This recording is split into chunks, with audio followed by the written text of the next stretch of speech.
costarica.com, la firma legal de prestigio.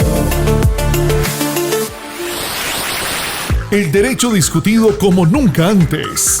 Bufete de Costa Rica, el podcast. El tema de hoy es Derechos de los indígenas en Costa Rica. Comenzamos con un nuevo podcast. ¡Upe! ¡Qué bueno conectar de nuevo en Bufete de Costa Rica! Hoy abordaremos un tema crucial para entender la esencia de nuestro país, derechos de los indígenas en Costa Rica. Pero antes de entrar en materia, rendimos homenaje al licenciado Larry Hans Arroyo Vargas, cuya investigación guía este podcast. A mi lado, como siempre, tengo a Ricardo, nuestro estratega corporativo, a Andrea, la voz de la pragmática, y a Henry, nuestro crítico social incisivo. Bienvenidos, compañeros. Un gusto estar aquí, Flor. ¿Lista para el debate? Con la pluma afilada. Excelente. Para empezar, vamos a sumergirnos en el fundamento constitucional e internacional de los derechos sociales indígenas, donde se ancla legalmente la protección a nuestros pueblos originarios. Ricardo, ¿nos ayudas a desenredar este primer nudo? Claro, Flor. El fundamento es doble, interno y externo. A nivel interno, la Constitución Política, reformada en 2015, reconoce el carácter multiétnico y pluricultural del Estado. Eso es clave. Pero seamos realistas, Ricardo. Una declaración en el papel no basta. ¿Realmente esa reforma transformó algo en la práctica? Ahí es donde entra el derecho internacional. Convenio 169 de la OIT, Convención Americana, son tratados que elevan el estándar de protección y obligan al Estado a actuar. Entonces, tenemos un marco legal sólido, pero la implementación es el talón de Aquiles. ¿Es la falta de voluntad política el principal obstáculo para que estos derechos se hagan efectivos? En parte sí, Flor, pero también hay un problema de entendimiento. No basta con decir que somos multiétnicos. Hay que comprender las implicaciones de esa diversidad. ¿Implicaciones como cuáles? Porque al final todos somos costarricenses, ¿no? ¿No deberíamos regirnos por las mismas leyes? Ahí está el problema, Andrea. La igualdad formal ignora las desigualdades reales. Ser multiétnico implica reconocer derechos diferenciados, acciones afirmativas para compensar la discriminación histórica. Pero ¿cómo hacemos compatible esa diferenciación con el principio de igualdad ante la ley? Ahí es donde entra el bloque de constitucionalidad. La Sala Constitucional ha dicho que los tratados internacionales de derechos humanos, como el Convenio 169, tienen incluso más peso que la Constitución en ciertos casos. Más peso que la Constitución. Eso suena peligroso. ¿No abre la puerta a interpretaciones arbitrarias? Depende de cómo se mire. El bloque de constitucionalidad busca proteger a los grupos más vulnerables. Si un tratado ofrece más protección que la Constitución, ¿por qué no aplicarlo? Pero ¿cómo se equilibra esa jerarquía normativa con la soberanía nacional y la seguridad jurídica? Ahí es donde entran los principios de no discriminación y desarrollo progresivo. No se trata solo de evitar la discriminación directa, sino de adoptar medidas para revertir la desigualdad histórica. Exacto, acciones afirmativas. Pero el desarrollo progresivo implica que no podemos retroceder en los derechos ya reconocidos. Si antes se les daba X, ahora no se les puede dar menos. Pero ¿qué pasa cuando ese dar más afecta a los derechos de otros? ¿Dónde trazamos la línea entre la acción afirmativa legítima y la discriminación inversa? ¿Y cómo medimos realmente ese desarrollo progresivo? Medir el desarrollo progresivo es complejo, Henry, pero creo que el derecho a la tierra y al territorio es un buen indicador. Sin tierra no hay cultura, no hay autonomía, no hay nada. Pero ahí entramos en un terreno pantanoso. ¿Qué pasa con las personas que han vivido y trabajado esas tierras por generaciones? ¿Simplemente se les desaloja? Ese es el gran dilema. La tierra no es solo un pedazo de propiedad, es la base de la supervivencia cultural de los pueblos indígenas. ¿Cómo reconciliamos ese derecho fundamental con los derechos de propiedad adquiridos de buena fe? La Ley Indígena 6172, en teoría, protege esos territorios, declara las reservas inalienables e imprescriptibles. Pero la realidad es otra. La ley es clara en su espíritu, pero su aplicación ha sido un desastre. No se ha logrado sanear los territorios y eso ha generado una conflictividad constante. La ley está ahí, sí, pero lleva décadas sin cumplirse plenamente. Es falta de recursos, de voluntad política, una combinación de ambas. Y lo más importante, ¿cómo rompemos este círculo vicioso? Yo creo que es una combinación de ambas, Henry, pero la falta de voluntad política es el factor determinante. Si hubiera voluntad, los recursos se encontrarían. Pero seamos francos, desalojar a familias que han vivido ahí por años es un costo político altísimo. ¿Qué gobierno se atreve a asumir esa responsabilidad? Ese es el problema. Se priorizan los retos políticos a corto plazo sobre la justicia a largo plazo. Y mientras tanto, la violencia escala y los pueblos indígenas siguen sufriendo. ¿Estamos condenados a repetir este ciclo de inacción y conflicto? Ahí es donde la jurisprudencia puede marcar la diferencia. La Sala Constitucional ha sido clara en reafirmar la validez de la ley indígena y la nulidad de las compraventas ilegales. Sí, pero las sentencias no se ejecutan automáticamente. Y los estándares internacionales, aunque importantes, a menudo son interpretados de forma laxa.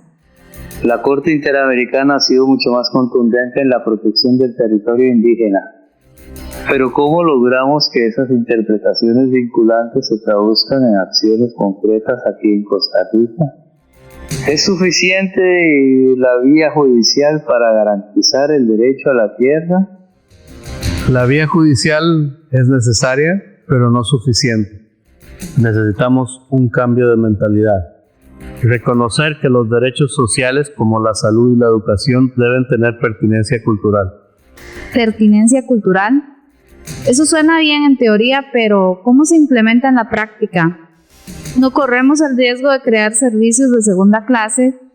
El riesgo existe, Andrea, pero la alternativa es aún peor. Imponer un modelo occidental que no responde a las necesidades ni a la cosmovisión de los pueblos indígenas. Pero ¿cómo garantizamos el acceso a servicios de calidad que respeten la diversidad cultural sin caer en el paternalismo o la discriminación? Ahí es donde la participación de las comunidades es clave. Son ellos quienes deben definir qué significa pertinencia cultural en el contexto de la salud. Exacto.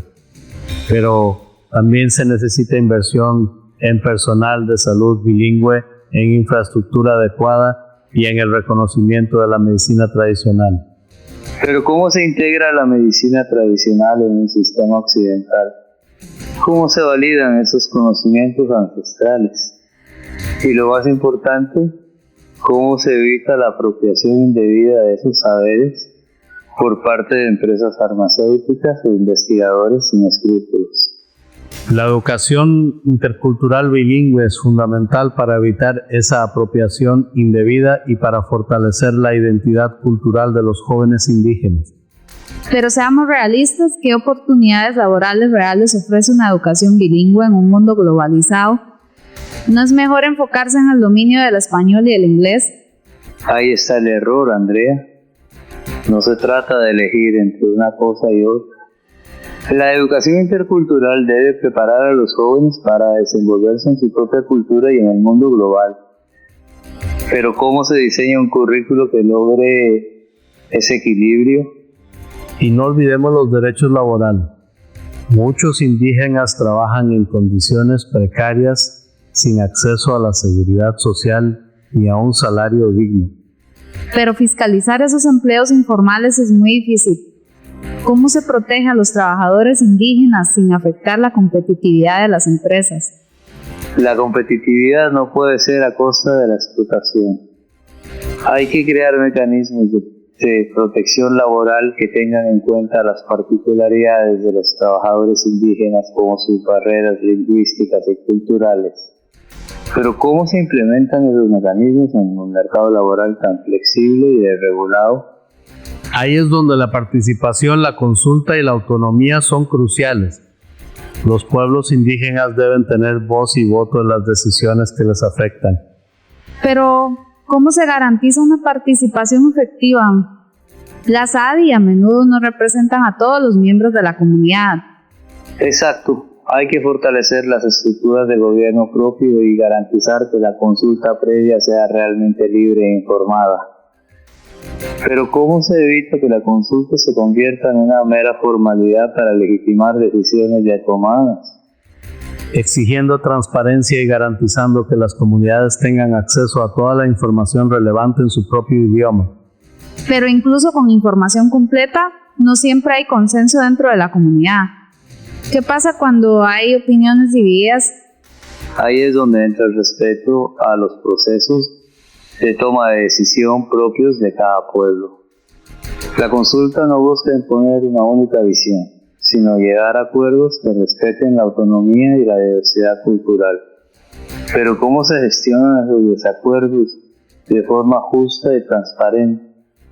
Reconociendo y fortaleciendo las formas de gobierno propio de cada pueblo. No se trata de imponer un modelo único, sino de adaptarse a la realidad de cada comunidad. Pero, ¿cómo se compatibilizan esas formas de gobierno propio con el ordenamiento jurídico nacional? ¿No se corre el riesgo de crear sistemas paralelos? El riesgo existe, pero la alternativa es aún peor: negar la autonomía y la libre determinación de los pueblos indígenas. Pero ¿cómo se establecen mecanismos de coordinación entre los sistemas de justicia estatal y los sistemas jurídicos tradicionales? Facilitando el acceso a la justicia con intérpretes y abogados que conozcan la cultura indígena. Hay que eliminar las barreras que impiden a los indígenas defender sus derechos. Pero ¿qué pasa cuando las decisiones judiciales son contrarias a las costumbres ancestrales? ¿Cómo se equilibra la justicia estatal con la justicia indígena? Es un equilibrio delicado donde hay que promover la justicia intercultural, capacitar a los jueces en derechos indígenas y buscar soluciones que respeten la diversidad cultural. Pero ¿cómo se logra una verdadera justicia intercultural en un sistema judicial tan formalista y occidentalizado? En la práctica vemos una gran distancia entre la norma y la realidad, donde la violencia, la pobreza y la exclusión siguen afectando a los pueblos indígenas. Las leyes están ahí, pero no se cumplen. El saneamiento de tierras es un ejemplo claro de la ineficacia del sistema. Exacto. La brecha entre la promesa legal y la realidad cotidiana es abismal. ¿Cómo cerramos esa brecha y transformamos las buenas intenciones en acciones concretas que mejoren la vida de los pueblos indígenas? Necesitamos una agenda de transformación integral que contemple el saneamiento de tierras, la inversión en educación y salud con pertinencia cultural y el fortalecimiento de la autonomía. Pero todo eso requiere recursos y voluntad política. ¿De dónde sacamos el dinero y cómo convencemos a los políticos de que esto es una prioridad? Es una cuestión de justicia social y de dignidad humana. Invertir en los pueblos indígenas es invertir en el futuro de Costa Rica. Pero para lograrlo necesitamos un cambio profundo en la mentalidad de la sociedad y en las prioridades del Estado. ¿Estamos listos para ese cambio? Sin duda, Henry, la pregunta nos interpela a todos.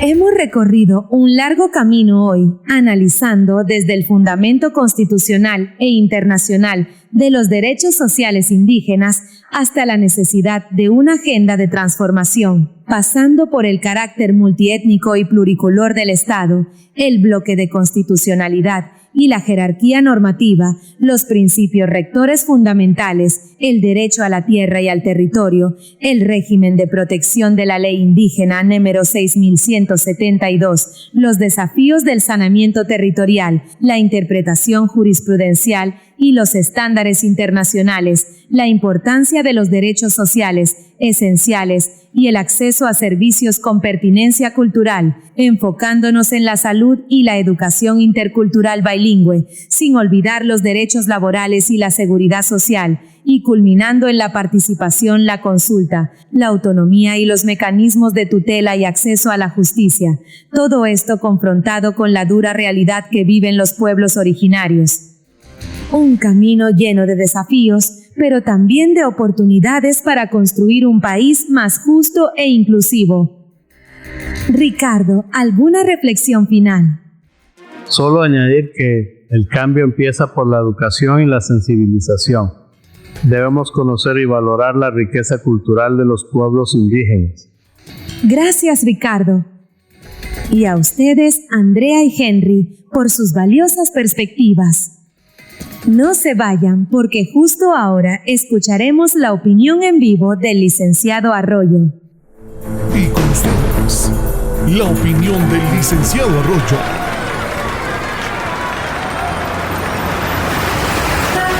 Enfrentamos una disyuntiva existencial que va más allá de la mera reivindicación de derechos territoriales. Observamos la lucha de nuestros pueblos originarios por preservar su cosmovisión, su identidad, en un mundo que avanza a una velocidad vertiginosa.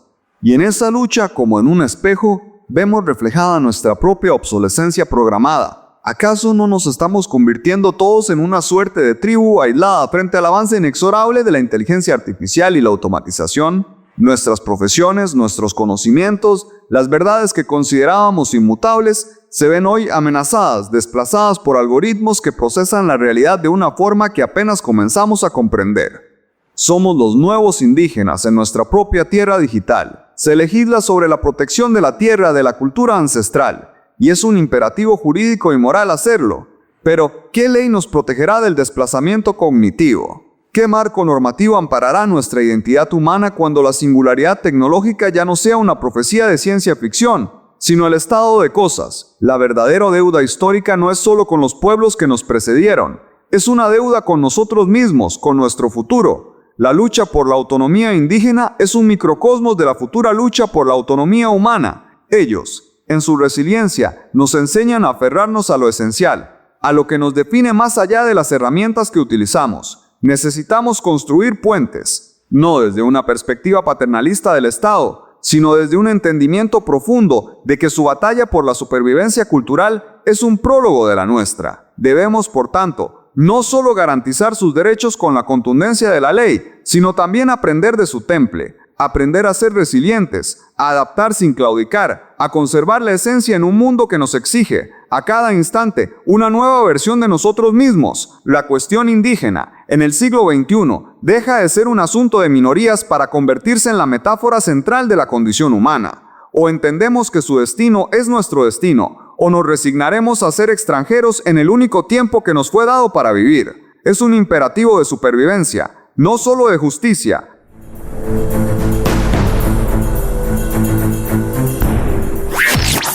Esto ha sido todo por hoy. Hasta la próxima emisión de Bufete de Costa Rica. Bufete de Costa Rica, el podcast. Visítenos en www.bufetedecostarrica.com.